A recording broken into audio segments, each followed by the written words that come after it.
Trade discounts. Not so much a customer post, more of a fellow tradesperson and business owners question today.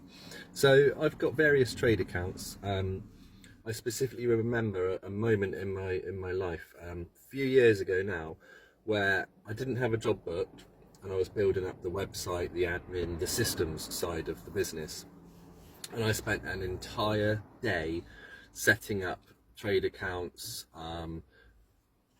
account numbers, login details for online, email addresses and all that, putting it all into a spreadsheet so I could keep track of all the different accounts I had.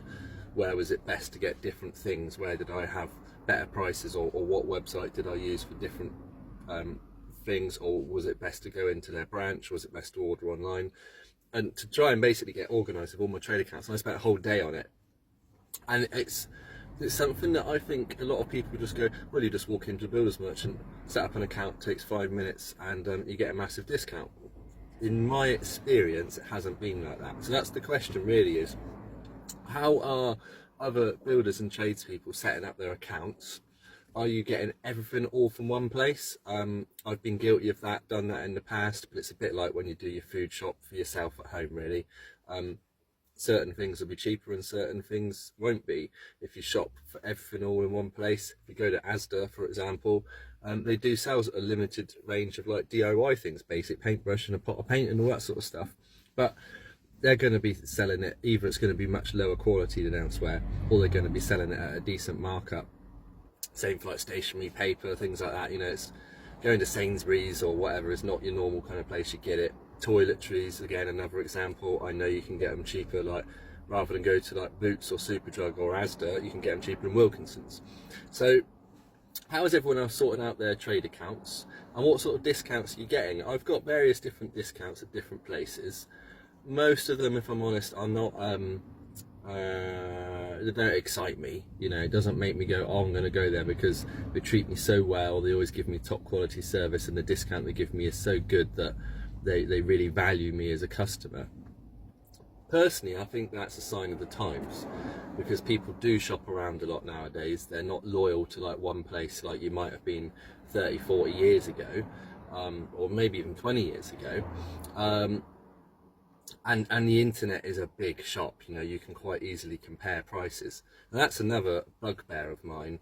I do a lot of my quotes in the evenings, and looking at prices on some builders merchants, their websites are good and do have the prices, but their prices change when you actually go up to the trade counter in person, and they seem to sort of make it up on the spot, which is very difficult when you're trying to price a job.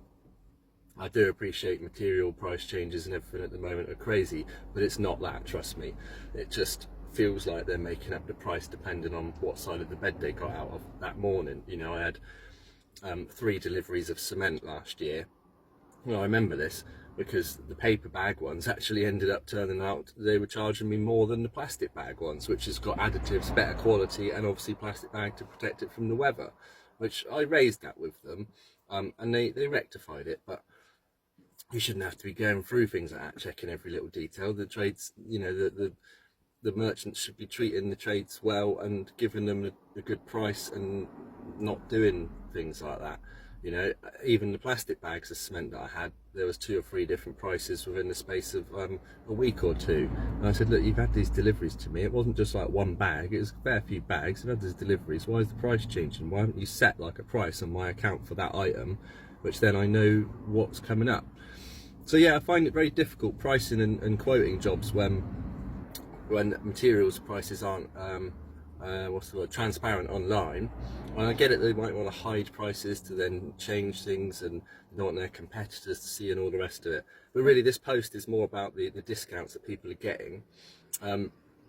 How they're going about achieving those discounts. Is it simply because you've been going into the same builder's merchant for 15, 20 years, longer than I've been, set up, and then that therefore the people behind the counter, and it is simply they know you, and they do business with you, and you know them, and it's like a relationship you've built up over the years, so they're giving you the best prices possible.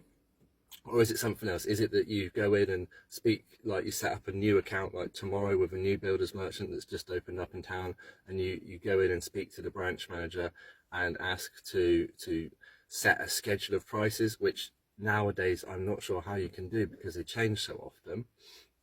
And if you set that schedule of prices and they give you that as some sort of printout or terms and conditions on their site, and they go, these are all the prices for you, how does that work? Because obviously they're selling hundreds and hundreds of different items. So are they giving you like a price list of everything? I have had that before from some various painter and decorator merchants, but the price list was huge. It was a huge PDF document, and I just thought, why don't you just have the prices on your website? Because that's the way I work. The price list as a PDF document to me is a very old-fashioned thing, and it's not the way that I work. I don't know who else is working on that. Maybe more traditional builders or older builders than me are doing that. But yeah, how are you setting up your accounts? How are you negotiating your discounts? And are you shopping around? Like, I tried not to do it last year, to shop around and spend all my evenings doing it, but this year I'm forcing myself to do it because I reviewed my accounts and saw how much I was spending. And to me, that's money that's lost from my pocket because I didn't spend extra time searching, you know, in my evenings online, or calling up all the different merchants in town and shopping around and getting this from there, that from there, and something else from over there, 3 different places, and it's taken me an extra hour to load up, but I've saved myself 50 quid. I'm trying to do that this year, but yeah, I'll be interested to find out how you guys are working, how you're getting your discounts, and are you shopping around or searching online, or what's your system for it? Cheers, bye.